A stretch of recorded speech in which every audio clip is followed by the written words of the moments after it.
said we're going to look at presentations. So just before we came on, I just wanted to kind of just have a little look to see exactly what do we mean by presentation. And I thought it's a good idea because sometimes it can mean various different things. But what we mean by presentation, it's the ability to convey information to an audience. So, and it can be about a new idea, a product, or really anything that's meant to inform, persuade, inspire, mentor, motivate, or build goodwill. So I thought we'd start at that particular point, and I'll hand you over to Vicky, who will discuss it in the context of the WRO. So over to you, Vicky. Thank you so much, Linda. Thank you so much. And hi to everybody again. So yeah, let's just dive right in, since we're being conscious of time. So looking at WRO, one of the things that we're looking at doing this year, which is something perhaps we realized we didn't do last year, when we did our pilot, was getting our teams to actually present their solutions. So in other words, it's a way of them defending what they are presenting to the judges. So we didn't do this last year. We just had the judges kind of blindly do the judging process and try and figure out and turn things on and see if they work and that type of thing. And so we thought this year it might make, for a very interesting turn of events if, the participants are allowed to have an opportunity to kind of explain the rationale behind why they've created the solution and maybe kind of connect the dots, which may not be so easily or quite readily apparent to somebody that's just kind of blindly judging. So this is where the whole idea of presentation comes from. So today, we're going to have a little bit of a chat around what really makes a good presentation. Now, having had to do a number of presentations on a number of different topics, I can tell you that presentations are very dynamic. The audience will definitely throw you off oftentimes, or you may not even know your audience at all until you literally get into an auditorium. You're like, wow, I need to change that. But in any case, the most important thing, and I'm glad Linda kind of gave us an overview of this, is literally what you want to do is convey the message. But it's not just conveying the message. You've got to convey the right message. And it's got to be to the right audience. It has to strike the right sort of emotions. And, ultimately, you may not meet your objectives. You can have a killer presentation, but totally miss the interest of your audience, and then it just becomes just another one of those great presentations. So I've sort of thought of it this way, to kind of split our conversation today into four different parts, right? So the very first part is always to capture attention. So if you don't start strong, it's highly unlikely I'm going to be listening 2 minutes in or 3 minutes in. So you've got to hook your audience. For example, in a WRO scenario, hook your audience with a problem that your robot solution solves. So perhaps maybe a surprising fact or an engaging question, something like, have you ever wondered what 2028 look like with an AI robot? And then, already somebody's like, okay, I don't know. And so already they're hooked and they want to hear the answer to that. And so this is when you then kind of tailor your language and your examples and so on to suit the audience that you want to captivate. So that is where I'd start. So that's the first part of what we're going to discuss. And then, of course, you're going to immediately showcase your solution. So again, the attention span of humans, even here as I'm speaking to you, I am so aware of the many things that are going on in your head right now. Like, oh my God, did I feed the dog? What time is Jenny getting out of school today? So there's a lot of things, there's a lot of mental noise going on right now. So make it clear, make it concise. In my line of work, because I also happen to also run a tech hub, we do a lot of elevator pitches. And I've often said to people, if you were to meet Bill Gates, if you were to meet Jeff Bezos in an elevator and you knew that you had 2 minutes before that elevator hit ground floor, and you strongly believe that you had the prototype for the next best whatever, what would you say to Jeff Bezos or Mark Zuckerberg in 2 minutes that would captivate them enough for them to want to take your number? And so this is the same sort of scenario. They've got to be able to be clear and concise, explaining what the robot design would do, what the functionalities would be, what programming languages they used, and so on and so forth, and also using visual aids. So humans are very visual people. So we understand things better when we can visualize them, when we can see them. And so obviously using, clear diagrams, high quality pictures, that type of thing, short videos, anything that can keep people engaged at this point is probably what will help you convey your message a lot better, right? And then also, if possible, demonstrate. So, which is another thing we're going to ask our participants to do this year, is physically in that presentation, take a minute or so to demonstrate the solution. Let us know how it works. How easy is it to use to a layman, right? Things like that. And then the third bit, so I said we're going to bit, is literally highlight why you, what makes you unique, right? What's the innovation? What's the impact? I mean, show us the innovative aspects of your robots, and the potential real world impact. So this year's theme is Earth Allies. So pretty much in our local context, what we want to see is, how does that specific robot solution tie into something happening here in Zimbabwe, for example? So we've got an issue with deforestation. We're a mining sort of economy, so we have issues with that, reverberations kind of causing earth tremors and things like that. So if they were to come up with a robot solution that solves a challenge of that magnitude, then definitely that has a lot of impact. But we'd like to see it.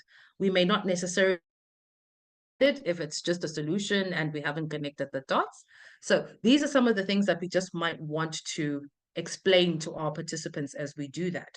Also, another thing is authenticity. So I find that when you do presentations and when you speak to people, one of the most, interesting things for me, and I always look out for this, is the authenticity that comes out in the way the presentation is being handled, the way the presentation is being delivered. Because as humans, again, connections mean a lot. So if I don't feel like you're being genuine about what you're saying, I feel like you yourself have no idea what you're saying, then chances of me, buying into it are very slim. So let me know the challenges that you faced, coming up with this robot solution, how you overcame those challenges, and why this matters to you. And that's just another way of, even if our participants don't do as well, it doesn't necessarily mean that that solution can't be used in other contexts, which is why I love to hear somebody defend their solution, somebody tell us why, the thought process behind why they would do something. So there's that. And then finally, practice makes perfect. So another thing that we want to teach them, because I know with our specific WRO, we're working out of a university. And so we're the University of the National University of Science and Technology is going to be hosting us this year. And they have a whole innovation hub. And they're looking at commercializing, helping our young participants commercialize some of these solutions. And so we'd like for their pitches and their presentations to be perfect. So encouraging them to practice the presentation beforehand. Pay attention to things like timing, just like I've been given here. I know I'm on the clock here. So pay attention to timing, pay attention to clarity, pay attention to how you deliver, right? And also let's show the strength of the team. So I know that there will be one front runner, one really strong person in the team, but let's assign, let's teach them to assign roles to different team members, so that they, we can sort of allow them to have their different aspects, their different strengths, all of that shine through as well. So all of that is really, really important. So for me, that was the first thing that I thought of, having those 4 different sections, which is basically, capturing the attention of your audience, showcasing it by being clear and concise. And then the next thing, highlighting the meat of the matter, highlighting the innovation and the impact. And then fourthly, practicing it so that you're able to deliver it the way it is intended for the right audience. And that at the end of the day, it makes a bit of sense. But here's another thing. So when all of this is said and done, as national coordinators, we have the, what should I say, the spectacular, amazing task of having to write final reports, right? So same thing. we've got to kind of think about, how do I structure my report for Zimbabwe in a way that people get the sense of what transpired, and also, again, bringing out that authenticity, the challenges. I know Bernard gets a mouthful from me all the time. The challenges that we face in Zimbabwe, regarding that. And then also finally, kind of the key takeaways that a person can say, you know what, next year I'm not going to miss the WRO in Zimbabwe. So it's pretty much the same thing. We've kind of got to go in, right from the beginning, start strong, speak about, the amazing coordination that we've done in our countries. And, if we have a track record for other countries that have been doing WRO a lot longer than I have, the increase in numbers, maybe, for example. So that shows that it's growing. It shows that there's interest. So you want to pick up all the fun stuff. And then, of course, somewhere in the middle, I call it the sandwich effect. So it's basically, we speak about all the flowery stuff in the beginning, and then in the middle we talk about, oh yeah, and then this didn't go well, and that didn't go well, and we should have done that better probably. And then it's like, but at the end of it, it was so wonderful that we had XYZ happen at the end of it. So that's kind of how I do my reports. And of course, you to kind of share how you do yours, but generally that, this is kind of where my headspace was at. Another important thing about this, both on the national coordinator side and on the participant side, that I've noticed, is the passion and enthusiasm. If we're not showing passion and enthusiasm and excitement about this robot solution that we've just created, then pretty much the whole hackathon has been a waste. So in as much as there's this pressure for them to produce a certain solution within a set amount of time, experience that they look back on and literally say, wow, that was enriching for me. I learned a lot. And that leads me to time management, right? So you don't always have a lot of time in a hackathon. There's never enough time in a hackathon. You always feel like you need an additional hour, you need an additional day. The solution is not perfect, but guess what? It never will be. And this is something that we need to impress upon the participants, is to let them know that they're there to enjoy themselves as much as they're there to build the solution. So that's important. And another key thing that, as we discussed with our team, which is something we've having adjudicated and kind of sat through a lot of these pitching panels, is the Q&A readiness. So they can get the pitch perfect, the presentation perfect. Come Q&A, and it's a whole different story. So they will give you the presentation robot style. And then one question throws them completely off. And so one of the things that we're going to do this year is actually prepare them for the Q&A session, to literally say, look at your solution, but don't look at it from, the biased lens of your team. Look at it as if you were the judge. If you were the judge, if you were the ordinary person sitting in the audience looking at your robot solution, remember they have nothing to do with the ideation process. They have no clue. To them, it's just, here's a solution. What questions do you think they'd ask? And so by kind of preempting that and kind of prepping them for that, that's another way to ensure that they're kind of ready to kind of do that presentation section. So fair enough. We've spoken a lot about what we need to look at, what we need to prepare, what we need to think about, but what tools can we use, right? So the beautiful thing about, and I often say this to people, the beautiful thing about having new and emerging technologies such as artificial intelligence is it basically helps us harder. So absolutely nothing wrong with leveraging Google presentation, and then, kind of switching up or adding the extension, the slides AI extension, which is pretty much an AI presentation generator. So you tell it what you would like to present on, and it pretty much generates that presentation for you. Of course, you would, tweak a couple of things. Essentially, you've shaved off a good 1 hour of design, of, thought process, of whatever. And again, we spoke about time management. So anything that we can do to save time within this hackathon, we're taking it. So essentially those are some of the things that I kind of thought of off the top of my head. And if it's a report, for example, that you want to circulate maybe with your fellow colleagues that are helping you coordinate, you could just use Google Docs, use a Google Docs document. And I know I've worked with Bernard and Linda, and this has been like the holy grail of our of our existence, and pretty much it's, you can edit on the go in real time. You can have like 10 people on one document. It's totally fine.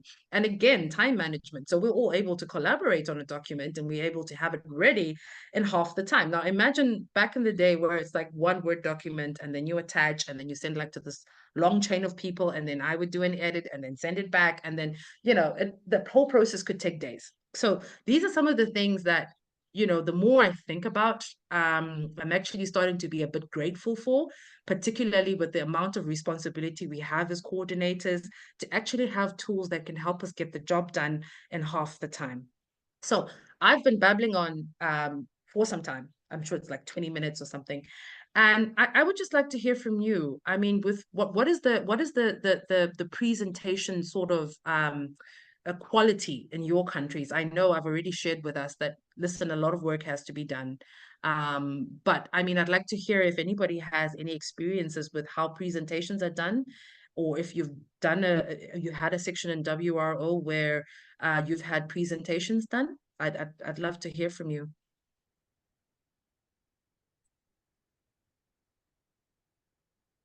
Oh, don't all speak at once.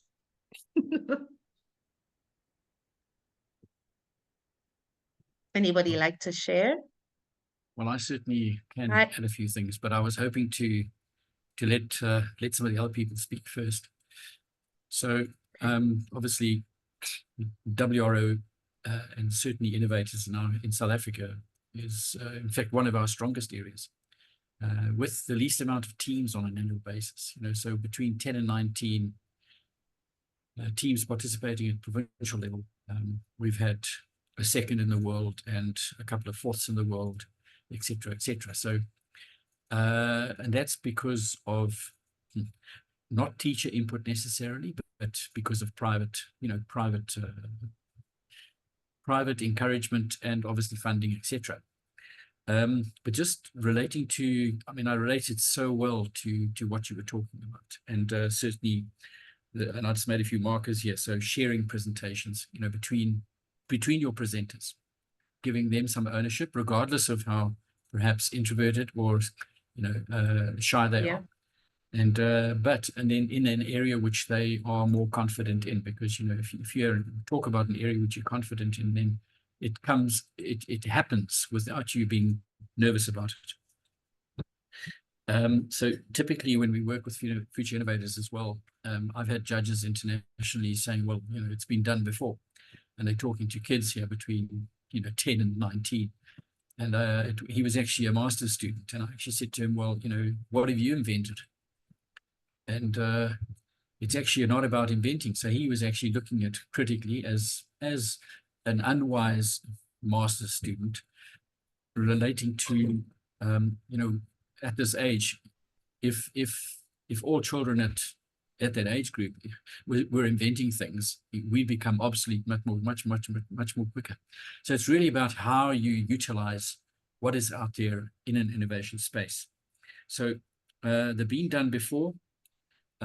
So typically from a judging perspective, which you mentioned is how are you implementing what is out there and using it, or improvising slightly, to benefit the solutions you're looking for in your community. You spoke about practice makes perfect, and I always like mentioning, for example, SLIC. So typically when I deal with teams going to internationals, is to be slick in a presentation. Slick being exactly what you said, practice makes perfect.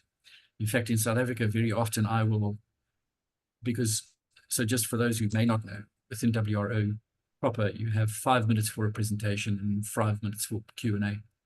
Is to, even at South Africa level, I wouldn't do it at international, is to actually throw in a question while they're presenting to see how they respond and if they can pick up where they left off. And that's obviously a little nasty, but it helps with preparation for internationals. yeah. Oh, the other thing I wanted to say, just from a judging perspective, even for teams and advice to teams, is if you forget something while you're doing your presentation space, or 5 minutes, or whatever time is allocated, is try and bring it back in your response to a judge's question later during the presentation. Okay, if you think it's important, if it's critical and that it will make a difference, and it's critical that something that you've left out, bring it back in. You can always swing within a question saying, relating to that or whatever. What we didn't mention, you could even say we didn't mention, because as judges, we're not ogres. We're regular people, and we want to see the best of what you've done in that moment. And then typically judges' responses. So again, kids are, if I had to come to you and looked over my glasses and said, right, what have you got for me today? As a professor type, I'm not going to get the same responses. Hi guys, wow, I'm looking forward to your solution today. And typically from a judging perspective is to actually train your judges to be in that mode. So I think in this conversation before, maybe in our first conversation, the first meeting we had was to actually not utilize academics. Maybe they can write down the scores, but to actually have the relationship with, the person who is encouraging and nurturing children and getting the best out of kids. But otherwise, great and lovely to see. So enough from me, I think. Let's hear from somebody else. Thank you so much, Danny. And listen, I relate to a lot of that. And that speaks to, the presentation skills being on another level for you to be able to not just crumble when you've forgotten something. And we've seen that happen. So I'm glad that, they get a bit of coaching as well before they go to the internationals. Eva, you had your hand up.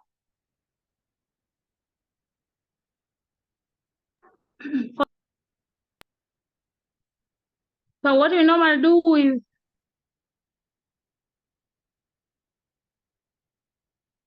You're on mute again, Eva.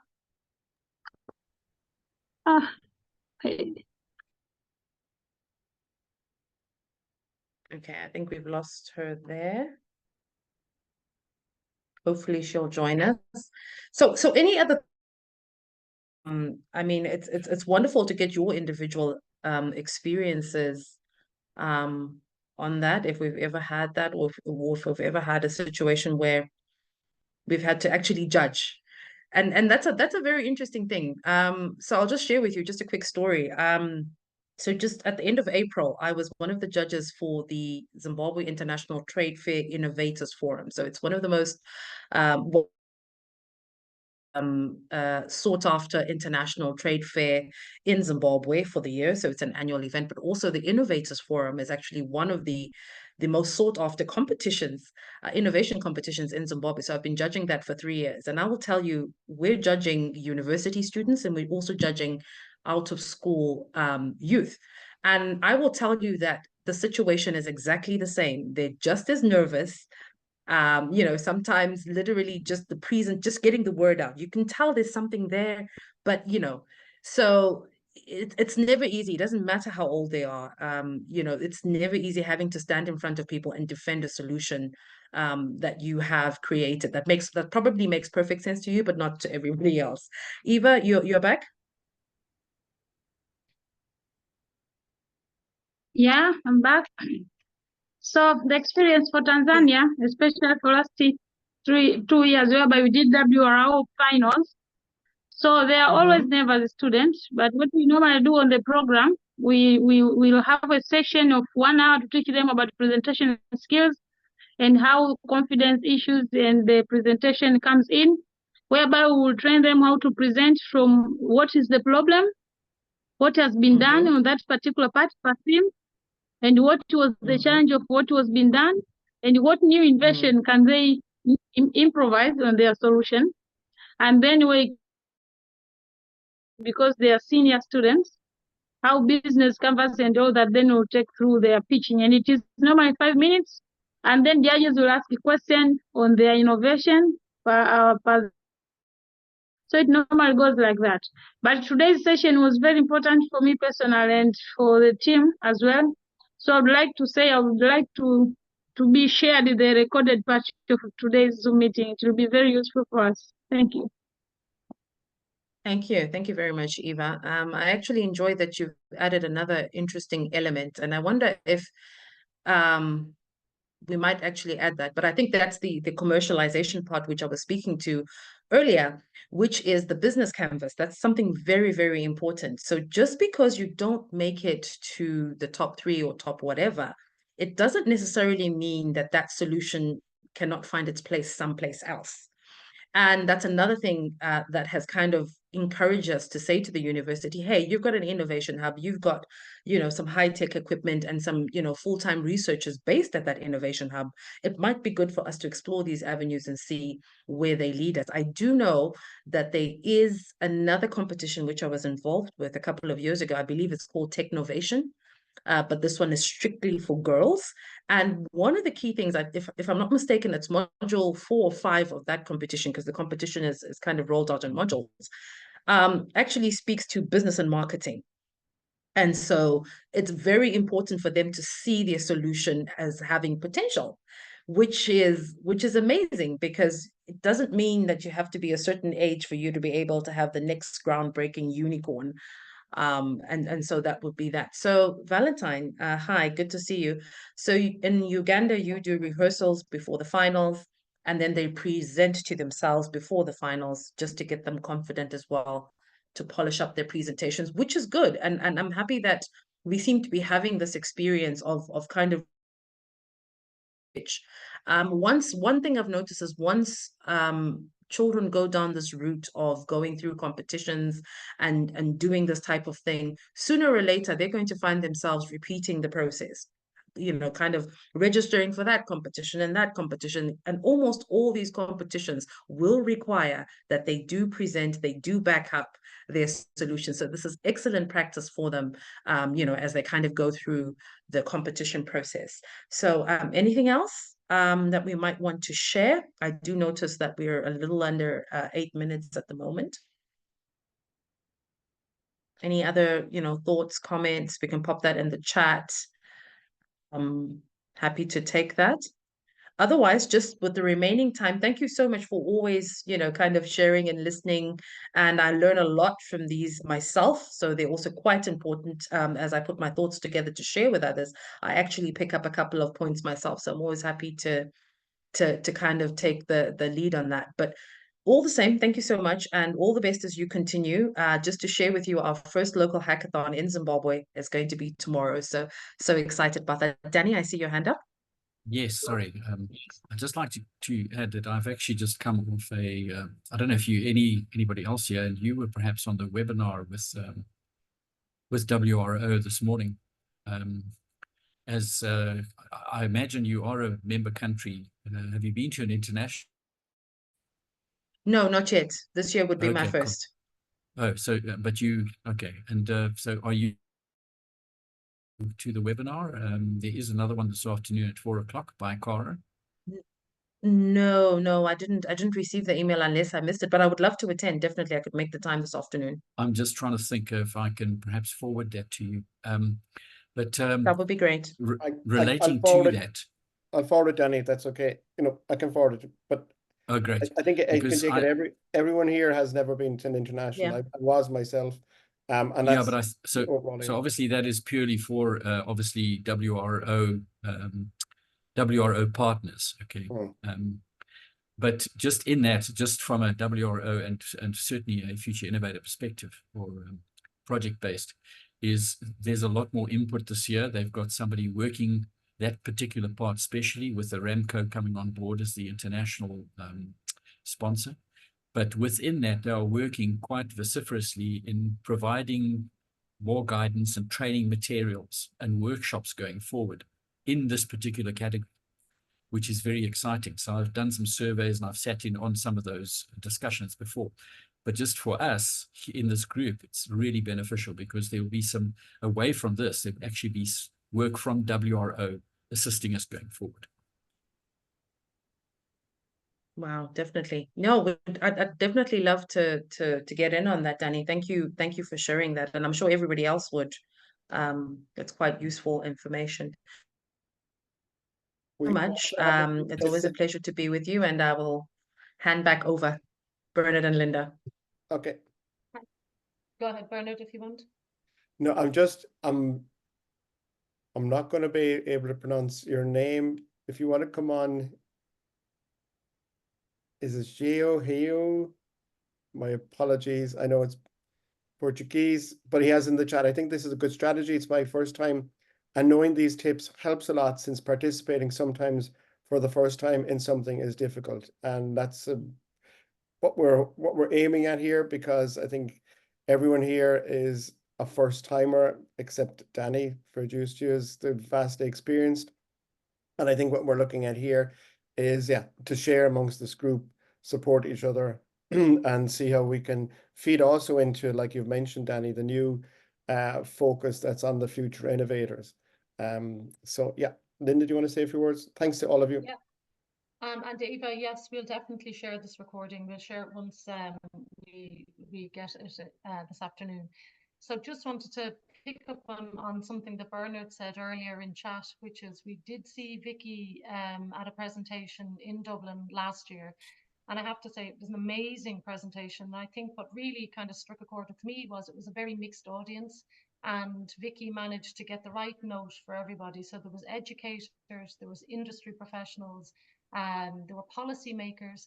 And I think what really stood out for me was that she's given us this advice, which I think, just to reiterate it, she was passionate, enthusiastic and authentic.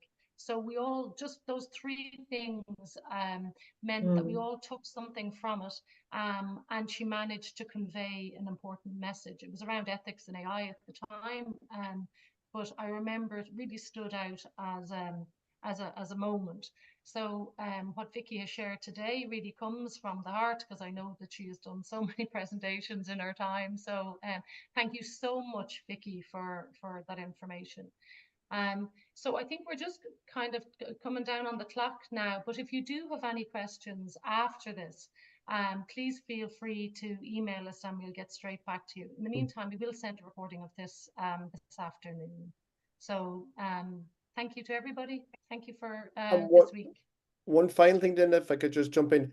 We are very open to you suggesting a discussion we can have, like the 40-minute discussions. We call them CPDs, Continuing Professional Development, when we're reporting back to Google as part of a program that we have actually agreed with them that we provide, as you see, probably weekly.